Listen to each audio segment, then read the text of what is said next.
ഇത് നമ്മുടെ പോർഷയുടെ 6 സിലിണ്ടർ എഞ്ചിനാണ്. ഞാൻ ഈ എഞ്ചിനെ കുറിച്ച് പറയാനില്ല. ഒരു ലക്ഷറി കാറിൽ ഇപ്പോൾ ഇത് എന്താണ് പറയും ഈ പാർട്സ്, ഇത് എഞ്ചിൻ മൗണ്ടിങ് ആണ്. Engine mounting. ഓക്കെ. അപ്പോൾ ഒരു എഞ്ചിൻ മൗണ്ടിങ്ങിന് എന്തിനാ ഒരു ഇലക്ട്രോണിക് അല്ലെങ്കിൽ ഒരു electric connection?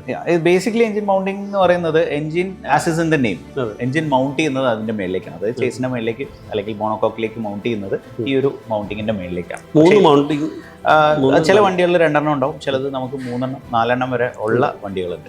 So basically engine മൗണ്ടിങ്ങിന്റെ purpose എന്താണെന്ന് വെച്ച് കഴിഞ്ഞാൽ എഞ്ചിന്റെ വൈബ്രേഷൻ, ഇത് മാസീവ് വൈബ്രേഷൻസ് ആണ് ഉണ്ടാക്കുക വർക്ക് ചെയ്യുന്ന സമയത്ത്. ഇത്രയധികം സിലിണ്ടറിൽ 6 പിസ്റ്റൻസ് വർക്ക് ചെയ്യും. സോ ആ ഒരു സമയത്ത് ഇതിനുണ്ടാവുന്ന വൈബ്രേഷൻ കംപ്ലീറ്റ് അബ്സോർബ് ചെയ്യുക, അത് ബോഡിയിലേക്ക് ട്രാൻസ്മിറ്റ് ചെയ്യാതിരിക്കുക എന്നുള്ളതാണ് മൗണ്ടിങ്ങിന്റെ main purpose, apart from holding it. So ഇതിലുള്ള ഇലക്ട്രിക്കൽ കണക്ഷൻ എന്താണെന്ന് വെച്ച് കഴിഞ്ഞാൽ അതിലൊരു ഇലക്ട്രിക്കൽ ഡാമ്പിങ്ങും കൂടിയുണ്ട്. സോ പലപ്പോഴും ഇത് ഹൈഡ്രോളിക് മൗണ്ടിങ്സും വരാറുണ്ട്. അതായത് ഇതൊരു റബ്ബറിന് മാത്രം ആ ഒരു പ്രോപ്പർട്ടി ഒരുപാട് വർഷം മെയിൻറ്റെയിൻ ചെയ്യാൻ പറ്റില്ല. കാരണം ഇതിൻ്റെ ഒരു ലൈഫ് എന്ന് പറഞ്ഞാൽ അറ്റ്ലീസ്റ്റ് ഒരു 5 to 7 years 8 years വരെയൊക്കെ നിൽക്കേണ്ട ഒരു കോമ്പോണൻ്റാണ്.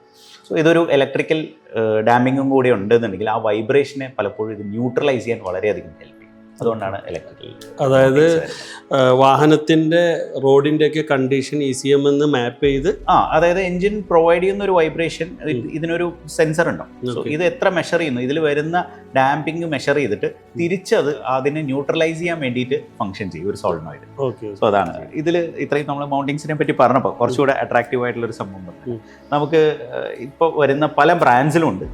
എസ്പെഷ്യലി നമ്മൾ നേരത്തെ പറഞ്ഞ പോലെ ഔഡിയിൽ ഒരു സിസ്റ്റം ഇനീഷ്യലി ഇൻട്രൊഡ്യൂസ് ചെയ്തിരുന്നു, സിലിണ്ടർ ഓൺ ഡിമാൻഡ്. 8 സിലിണ്ടർ ഉള്ള വെഹിക്കിൾസ്, 8 സിലിണ്ടർ അല്ലെങ്കിൽ 10 സിലിണ്ടർ ഉള്ള വെഹിക്കിൾസ് ഇതിൻ്റെ 2 ബാങ്കിലായിരിക്കും ഉണ്ടാവുക, V ആയിട്ട്.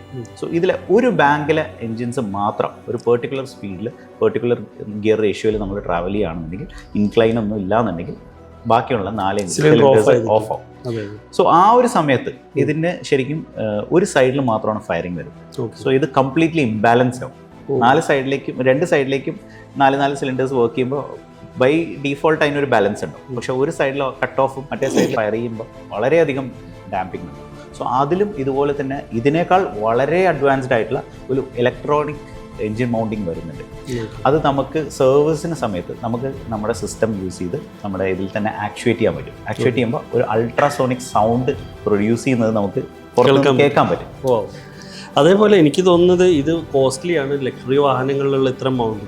ഇപ്പം നമ്മുടെ റോഡിലുള്ള ചെറിയ അമ്പുകൾ, വളരെ ചെറിയ അമ്പുകൾ ഒരു നിശ്ചയ സ്പീഡിലധികം, അത് സ്പീഡ് കുറക്കാനാണ് മോട്ടോർ വാഹന വകുപ്പോ അല്ലെങ്കിൽ പോലീസൊക്കെ ഈ റോഡിലിടുന്നത്. പക്ഷെ അതൊരു ആ സ്പീഡിൽ അപ്പുറം സ്പീഡിൽ പോയാൽ വലിയ ഡാമേജ് ആവാൻ സാധ്യതയുണ്ട്. തീർച്ചയായിട്ടും. കാരണം ഒരു 1000-1500 കിലോ വെയിറ്റ് ഹോൾഡ് ചെയ്യുന്നത് ഈ 2 കോമ്പോണൻ്റ് ആണ്. അത് ഇത്രയധികം സ്പീഡിൽ ട്രാവൽ ചെയ്യുമ്പോൾ പ്ലസ് പലരും അത് ശ്രദ്ധിക്കില്ല. അപ്പോൾ ലക്ഷറി എത്രത്തോളം കൂടുന്നു അത്രത്തോളം ഇത്തരം ഇന്റേണൽ പാർട്സുകളുടെ വാല്യൂ അല്ലെങ്കിൽ പ്രൈസ് കൂടുതലായിരിക്കും. അപ്പോൾ നമ്മൾ ഇത്തരം വാഹനങ്ങൾ ഉപയോഗിക്കുമ്പോൾ ആ റോഡിൻ്റെ കണ്ടീഷൻ അല്ലെങ്കിൽ ആ റോഡിൻ്റെ അവസ്ഥകൾ മനസ്സിലാക്കി ഇതിനെ കെയർ ചെയ്യാനാൽ അത് പുതിയ വാഹനങ്ങളാണെങ്കിൽ പോലും ഡാമേജ് ആവാനുള്ള സാധ്യത കൂടുതലാണ്, വളരെയധികം കൂടുതലാണ്. എഗെയിൻ വേറൊരു ഇൻഫോർമേറ്റീവ് ആയിട്ടുള്ള ഒരു കാര്യം എന്ന് പറയുന്നത് പലർക്കും അറിയില്ല. പ്രത്യേകിച്ച് പെട്രോൾ എൻജിൻസ്, പെർഫോമൻസ് എൻജിൻസ്, ആളുകൾക്ക് പൊതുവെ കൗതുകരമായിട്ടുള്ളൊരു ഹാബിറ്റ് ഉണ്ട്, വണ്ടി നിർത്തിയിട്ട് ആക്സിലറേറ്റ് ചെയ്യാൻ. വണ്ടിക്ക് ഒട്ടും നല്ലതല്ലാത്ത ഒരു എനിക്ക് തോന്നുന്നു ചില മാനുഫാക്ചേഴ്സ് ന്യൂട്രൽ പാർക്കിംഗ് ഗിയറിലാവുമ്പോൾ ആക്സിലറേഷൻ വർക്ക് ചെയ്യില്ല. അത് മിക്കവാറും എല്ലാവരും അത് ചെയ്യുന്നുണ്ട്. പക്ഷെ അത് അവരെ സംബന്ധിച്ചിടത്തോളം അവർ ഒത്തിരി എഞ്ചിനീയർ ചെയ്ത് ഉണ്ടാക്കിയിട്ടുള്ള ഡിസൈൻ ചെയ്തിട്ടുള്ള ഒരു സംഭവമാണ്.